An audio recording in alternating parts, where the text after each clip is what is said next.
Hello दोस्तों, नमस्कार। बहुत है स्वागत है आपका एग्जाम गुरुजी चैनल के डेली करंट अफेयर्स के वीडियो में। आज 26 अप्रैल 2020 है और आज की वीडियो की पीडीएफ डाउनलोड करना मत भूलिएगा। ये पीडीएफ आप हमारे टेलीग्राम चैनल पर से डाउनलोड कर पाएंगे। इसके अलावा आज पीडीएफ हमारी एप्लीकेशन से डाउनलोड कर पाएंगे। एप्लीकेशन प्ले स्टोर से डाउनलोड करना मत भूलिएगा। वीडियो में आगे बढ़ेंगे, बात करेंगे हमारी टेस्ट सीरीज के बारे में। एमपीपीएससी प्री 2020 के लिए टेस्ट सीरीज अवेलेबल है 499 रुपये में। लॉकडाउन पीरियड में संपूर्ण तैयारी आप यहां से कर सकते हैं। टॉपिक वाइज, चैप्टर वाइज आपको टेस्ट मिलेंगे। उसके अलावा एफएलटी यानी कि फुल लेंथ टेस्ट भी है। कुल 125 टेस्ट इसमें मिलने वाले हैं और जिन लोगों ने हमारे नोट्स पहले से लिए हुए हैं उनको 100 रुपये का स्पेशल डिस्काउंट 399 रुपये में उनको ये मिल रही है। उसके अलावा हमारे प्रिंटेड नोट्स अभी भी बुक कर सकते हैं और नोट्स बुक करने के बाद अगर टेस्ट सीरीज लेंगे तो भी आपको 399 की ही मिलेगी। 998 रुपये में ये आपको नोट्स मिल जाएंगे। इसके अलावा हमारा ये फुल कोर्स है एमपीपीएससी के लिए। आगे बढ़ेंगे, बात करेंगे आज के हमारे थॉट के, जो हमारा आपको मोटिवेट करता है। आज का हमारा थॉट है कि जीतने के लिए आपका जिद्दी होना जरूरी है। देखिए, जीतना क्या मांगता है, आपको सतत निरंतरता मांगता है, संघर्ष मांगता है। और वो जो चीज़ होती है जो आपको लगातार किसी काम में बनाए रखती है, वो आपका होता है जिद्दी होना। जैसे ही कठिनाई आती है, अगर आप जिद्दी नहीं होंगे तो कठिनाई के कारण आप डर जाएंगे और काम को छोड़कर भाग जाएंगे और ऐसे में आप कभी भी सफल नहीं हो सकते, कभी भी जीत नहीं सकते। तो आप में से जो कोई भी जीतना चाहता है, जिद्दी हो जाए, अपने मंजिल के प्रति जुनूनी हो जाए। इसी थॉट के साथ आगे बढ़ेंगे, बात करेंगे कल के सवाल की। कल मैंने आपसे प्रश्न पूछा था कि किस मोटर कंपनी ने स्पोर्ट्स मोटरसाइकिल ब्रांड नॉर्टन का अधिग्रहण किया है, और ये भारतीय कंपनी टीवीएस है जिसके द्वारा ये किया गया है। यानी कि ए ऑप्शन प्रश्न का सही उत्तर है। काफी सारे लोगों ने इस प्रश्न का उत्तर दिया। उनमें से 3 उत्तर जो आपने पसंद किए हैं, पहला उत्तर तन्मय वाघे का है, दूसरा दीपक गुप्ता का है और तीसरा उत्तर आंचल पारधी का है। तो तीनों को बहुत बधाई। और आप भी चाहते हैं आपका नाम, कमेंट और उत्तर इसी प्रकार से यहाँ पर आए तो वीडियो को ध्यान से अंत तक जरूर देखो। आगे बढ़ेंगे, बात करेंगे क्विक रिवीजन कल के पढ़ेंगे करंट अफेयर के प्रश्नों का। पहला प्रश्न है कि विश्व प्रेस स्वतंत्रता सूचकांक में भारत किस स्थान पर है, तो भारत इसमें 142वें स्थान पर। दूसरा, पृथ्वी दिवस कब मनाया जाता है, तो ये 22 अप्रैल को मनाया जाता है। तीसरा प्रश्न है कि केंद्रीय मंत्रिमंडल द्वारा स्वास्थ्य कर्मियों पर हिंसा को कैसा अपराध बनाए जाने के अध्यादेश को मंजूरी दी गई है, तो ये असंज्ञेय और गैर जमानती अपराध बना दिया गया है। चौथा प्रश्न है कि मानव संसाधन मंत्रालय ने ई लर्निंग कंटेंट में योगदान के लिए कौन सा राष्ट्रीय कार्यक्रम शुरू किया है, तो ये विद्यादान 2.0 शुरू किया है। पांचवा प्रश्न है कि किस देश ने अपना पहला सैन्य उपग्रह सफलतापूर्वक प्रक्षेपित किया है, तो ये ईरान के द्वारा किया गया है। वहीं छठवां प्रश्न है कि किस आईआईटी ने हाई स्पीड मैग्नेटिक रैम विकसित की है, और ये आईआईटी मंडी के द्वारा विकसित की गई है। सातवां प्रश्न है कि किस देश ने औषधीय उपयोग के लिए भांग की खेती को वैध किया है, तो ये लेबनान के द्वारा किया गया है। और आठवां प्रश्न है कि किस देश में दुनिया के सबसे बड़े फुटबॉल स्टेडियम का निर्माण शुरू हुआ है, तो ये चाइना में बन रहा है। तो ये थे आज कल के हमारे पढ़ेंगे करंट अफेयर के प्रश्नों का क्विक रिवीजन। आगे बढ़ेंगे, आज के प्रश्न की बात करेंगे। और आज के करंट अफेयर का पहला प्रश्न कि सरकार ने 21 अक्टूबर तक किस उद्योग को जन उपयोगी सेवा घोषित कर दिया है, और ये जन उपयोगी सेवा घोषित किया गया बैंकिंग उद्योग को, यानी कि बी ऑप्शन सही है। डिटेल देख लीजिए इसकी क्या है। तो सरकार के द्वारा औद्योगिक विवाद कानून, ये एक प्रकार का कानून है जो सरकार ने बनाया हुआ है और उसी में प्रावधान है जिसके तहत बैंकिंग उद्योग जो है उसको 21 अक्टूबर तक यानी कि 6 महीने के लिए जन उपयोगी सेवा घोषित कर दिया गया है। अब इससे होगा क्या, अब जब इसको जन उपयोगी सेवा घोषित कर दिया है तो अब जो बैंकिंग क्षेत्र के कर्मचारी हैं, अधिकारी हैं, वो किसी भी प्रकार की हड़ताल नहीं कर सकते 21 अप्रैल के बाद से। जब भी किसी सेवा को जन उपयोगी सेवा घोषित कर दिया जाता है तो फिर उनको हड़ताल नहीं की जाती। वो सर्विस प्रोवाइड करना उनका कर्तव्य तो होता ही होता है, लेकिन फिर वो हड़ताल पे नहीं जा सकते और उस सेवा को देना बंद नहीं कर सकते। तो कोरोना वायरस जो महामारी है उसके तहत जो आर्थिक गतिविधियां हैं वो कमजोर पड़ रही हैं और ऐसे में बड़े पैमाने पर जो श्रम और रोजगार मंत्रालय ने अधिसूचना जारी की है कि बैंकिंग सेक्टर को इस समय काम करना होगा। आगे बढ़ेंगे, बात करेंगे अब हम दूसरे प्रश्न की कि विश्व पुस्तक दिवस कब मनाया जाता है। तो विश्व पुस्तक दिवस जो मनाया जाता है वो 23 अप्रैल को मनाया जाता है, राइट, यानी कि ए ऑप्शन प्रश्न का सही उत्तर है। डिटेल देख लीजिए क्या है।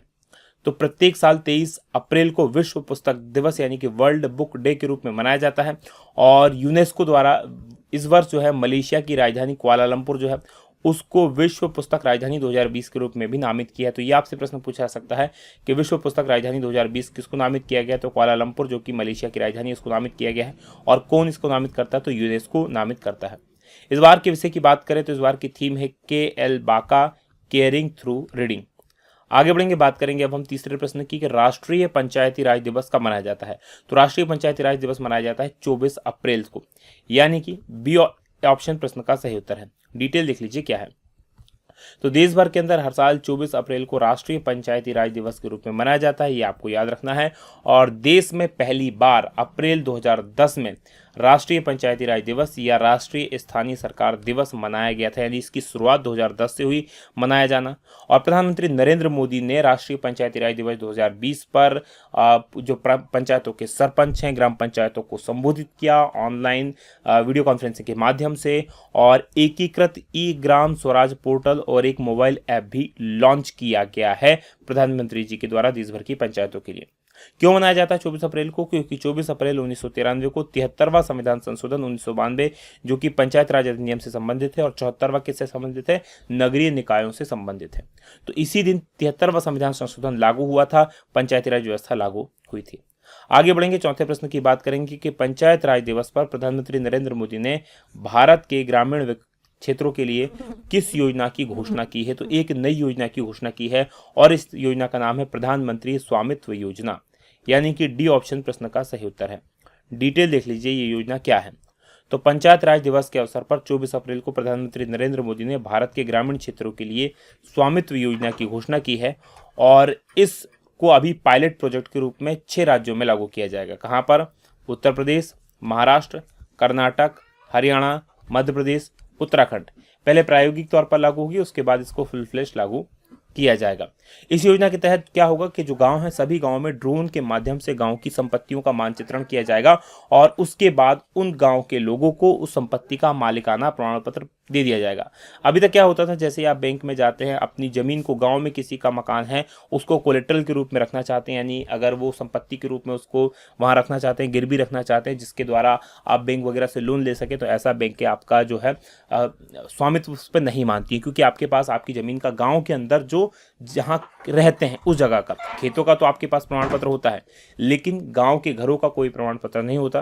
तो ऐसे में सरकार ये चाह रही है कि सब लोगों को इसका प्रमाण पत्र मिल जाए, ताकि वो उसका यूज किया जा सके, उसका अर्थ के रूप में, पैसे के रूप में उसका यूज किया जा सके।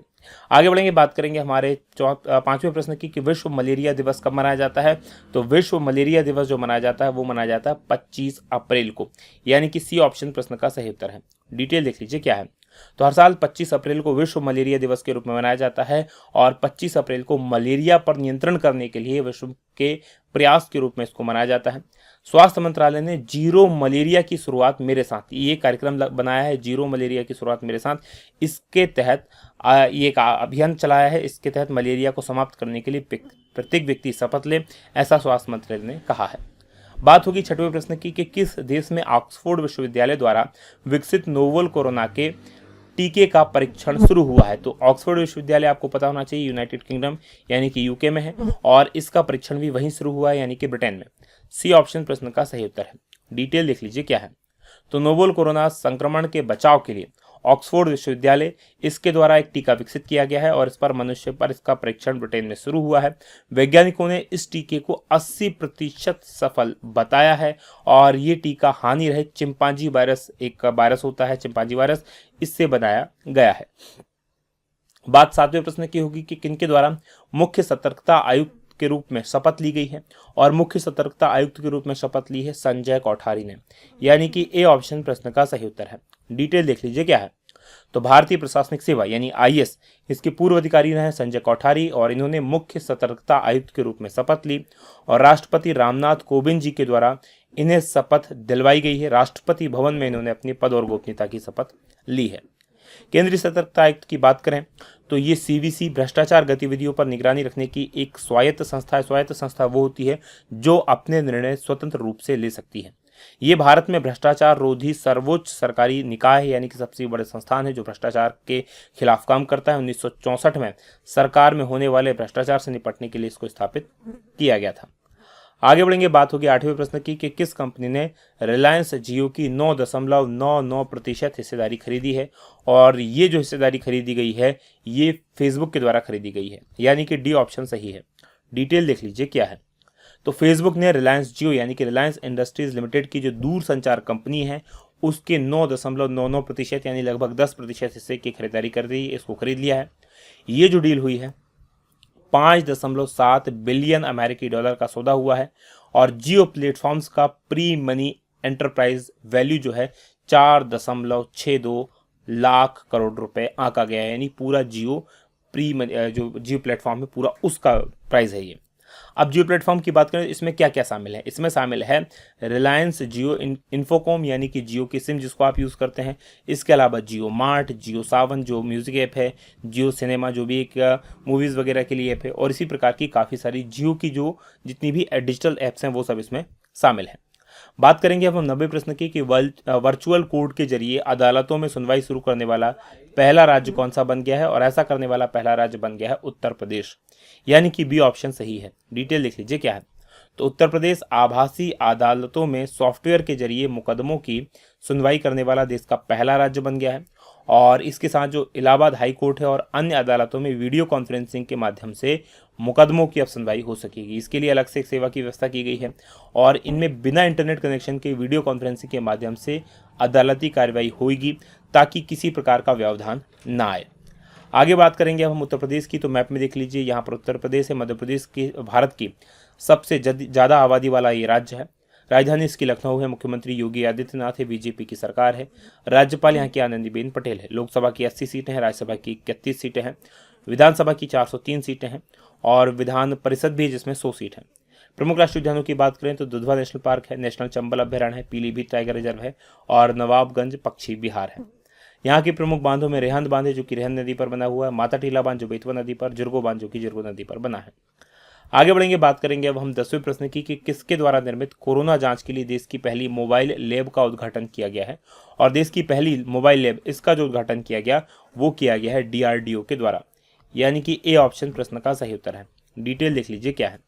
तो केंद्रीय रक्षा मंत्री हैं राजनाथ सिंह जी, और इनके द्वारा कोरोना जांच में तेजी लाने के उद्देश्य से जो DRDO ने एक मोबाइल वैन लैब इसका लॉन्च की है, तो इसका उद्घाटन किया गया किनके द्वारा, रक्षा मंत्री जी के द्वारा, और इस लैब का नाम रखा गया है mobile virology research and diagnostics, और इससे रक्षा अनुसंधान और विकास संगठन यानी DRDO के द्वारा विकसित किया गया। वैसे तो इस लैब को बनने में 6 मंथ का समय लगता है, लेकिन DRDO ने इसे रिकॉर्ड 15 दिन में, क्योंकि अभी स्थिति सामान्य नहीं है, तो रिकॉर्ड 15 दिनों में इसको विकसित किया है, और इसके अंदर हर रोज कम से कम 2000 नमूनों की स्क्रीनिंग की जा सकेगी। तो काफ़ी अच्छी क्षमता है इसकी, और DRDO इसमें बधाई के पात्र है। बढ़ेंगे आगे, बात करेंगे अब हम 11वें प्रश्न की कि किस राज्य सरकार ने खोंगजोम वॉर मेमोरियल कॉम्प्लेक्स में खोंगजोम दिवस मनाया है। तो ये जो खोंगजोम दिवस मनाया गया है ये मणिपुर में मनाया गया है, यानी कि डी ऑप्शन सही है। क्या है ये खोंगजोम दिवस और क्यों मनाया जाता है? तो मणिपुर सरकार के द्वारा थोबल जिला है मणिपुर राज्य के अंदर, वहां पर खोमजोम वार मेमोरियल कॉम्प्लेक्स बनाया गया है, वहां पर खोमजोम दिवस मनाया गया है। ये दुनिया का सबसे ऊंचा वार मेमोरियल इसको माना जाता है। ये इसलिए मनाया जाता है क्योंकि 1891 में एंग्लो मणिपुरी युद्ध यहाँ पर हुआ था। जो ब्रिटिश साम्राज्य था उस समय का, उसके खिलाफ मणिपुर के लोगों द्वारा एक लड़ाई लड़ी गई थी, और इसी में जो सैनिक मारे गए थे उन्हीं की स्मृति में, जो शहीद हुए थे उन्हीं की स्मृति में ये जो है पूरा बनाया गया है खोंगजोम वॉर मेमोरियल। और एंग्लो मणिपुर युद्ध 1891 में ब्रिटिश सरकार और मणिपुर राज्य के बीच लड़ा गया था। 31 मार्च 27 अप्रैल के बीच में ये युद्ध चला था, और इसमें ब्रिटिश साम्राज्य की जीत हुई थी। बात मणिपुर की करेंगे तो मैप में देख लीजिए, मणिपुर इधर म्यांमार से इसकी सीमा लगी हुई है। राजधानी इसकी इम्फाल है। मुख्यमंत्री एन वीरेन सिंह है, राज्यपाल डॉक्टर नजमा हेपतुल्ला है। लोकसभा की यहाँ पर 2 सीटें हैं, राज्यसभा की यहाँ पर 1 सीट है, विधानसभा की यहाँ पर 60 सीट है। प्रमुख राष्ट्रीय उद्यानों की बात करें तो केबुल लामझाओ नेशनल पार्क है जो दुनिया का एकमात्र तैरता हुआ नेशनल पार्क है, और सिरोही नेशनल पार्क यहाँ पर है। बढ़ेंगे आगे, बात होगी 12वें प्रश्न की कि किस जानी मानी रंगमंच निर्देशक, अभिनेता और सामाजिक कार्यकर्ता का निधन हो गया है। तो इनका नाम था उषा गांगुली, यानी कि ए ऑप्शन सही है। डिटेल देख लीजिए कौन थी और कहां से थी। तो जानी मानी रंगमंच निर्देशक, अभिनेता और सामाजिक कार्यकर्ता उषा गांगुली, इनका निधन हुआ। 1998 में निर्देशन के लिए संगीत नाटक अकादमी पुरस्कार इनको दिया गया था, और 1970 से 80 के दशक में पश्चिम बंगाल में हिंदी थिएटर का जनक इनको माना जाता है। आगे बढ़ेंगे, बात 13वें प्रश्न की होगी कि चीनी राष्ट्रीय अंतरिक्ष प्रशासन यानी कि CNSA, जैसे भारत का इसरो है, अमेरिका का नासा है, उसी प्रकार का अंतरिक्ष कार्यक्रम जो है वहाँ का चाइना का, वो इसी की द्वारा दिखा जाता है। इसने किस ग्रह के अपने पहले अन्वेषण मिशन को तियानवेन-1 का नाम दिया है? तो ये तियानवेन-1 नाम दिया गया मंगल ग्रह के लिए इसके मिशन को, यानी कि बी ऑप्शन सही है। डिटेल देख लीजिए क्या है। तो चीनी राष्ट्रीय अंतरिक्ष प्रशासन यानी कि CNSA ने अपने मंगल ग्रह अन्वेषण मिशन को तियानवेन-1 नाम दिया है, और CNSA ने घोषणा की है कि इसके बाद सभी ग्रहों के मिशनों को तियानवेन श्रृंखला का नाम दिया जाएगा, यानी दूसरे ग्रहों पे भी अब जो मिशन पहुंचाए जाएंगे उनको तियानवेन 1, 2, 3 इसी प्रकार से श्रृंखला चलेगी। तियानवेन का मतलब क्या होता है? चाइना, अगर मंदारिन भाषा में हम बात करें तो इसका अर्थ होता है स्वर्गीय प्रश्न। और चीनी मंगल मिशन में ग्रह की परिक्रमा, लैंडिंग और रोविंग शामिल है, यानी जिसे हमने मंगलयान जो चंद्रयान 2 किया था उसमें हमारा रोवर भी शामिल था, लैंडर शामिल था और हमारा जो था उसमें परिक्रमा करने के लिए अभियान था। तो हमारा परिक्रमा वाला तो सफलतापूर्वक हुआ था, लैंडिंग और रोविंग की व्यवस्था नहीं हो पाई थी। चाइना ने भी इसी प्रकार का एक अभियान मंगल ग्रह पे किया था 2011 में, तो ये आपको याद रखना, वो फेल हो गया था। उसके बाद इंडिया ने मंगल ग्रह के लिए अभियान किया, मंगलयान, और वो हमारा सफल रहा था, याद रखिएगा। लेकिन उसमें केवल हमने क्या किया था? उपग्रह को उसकी मंगल की कक्षा में स्थापित किया था, मंगल ग्रह पर उतरने का प्रयास नहीं किया था, जबकि इसके द्वारा मंगल ग्रह पर उतरा जा रहा है, ये आपको याद रखना है। अब तक भारत, रूस और यूरोपीय संघ और इसके अलावा संयुक्त राज्य अमेरिका ही ये देश मंगल पर मिशन भेजने में सफल रहे हैं। भारत पहले ही प्रयास में ये करने में सफल हुआ था। आगे बढ़ेंगे, बात चाइना की करेंगे तो यहाँ की राजधानी बीजिंग है, राष्ट्रपति शी जिनपिंग है और मुद्रा यहाँ की रेनमिनबी युआन है। आगे बढ़ेंगे, बात करेंगे अब 14वें प्रश्न की कि किस भारतीय शटलर कौन होता है? जो बैडमिंटन के खिलाड़ी होता है उसको शटलर कहा जाता है। तो उनको BWF के IM बैडमिंटन अभियान का एम्बेसडर चुना गया है, और ये जो एम्बेसडर चुना गया है ये चुना गया है PV सिंधु को, यानी कि ए ऑप्शन प्रश्न का सही उत्तर है। डिटेल देख लीजिए क्या है। तो भारत की बैडमिंटन खिलाड़ी हैं PV सिंधु, इनके सहित 8 खिलाड़ी दुनिया भर के। इनको विश्व बैडमिंटन महासंघ यानी कि BWF ने IM बैडमिंटन इस प्रकार का एक जागरूकता अभियान चलाया जाता है, उसका एम्बेसडर चुना है। इसमें बैडमिंटन में ईमानदारी की बात की जाती है, स्वच्छता की बात की जाती है। स्वच्छता मतलब खेल के प्रति ईमानदारी, खेल के प्रति स्वच्छता, और बैडमिंटन की बात की जाती है।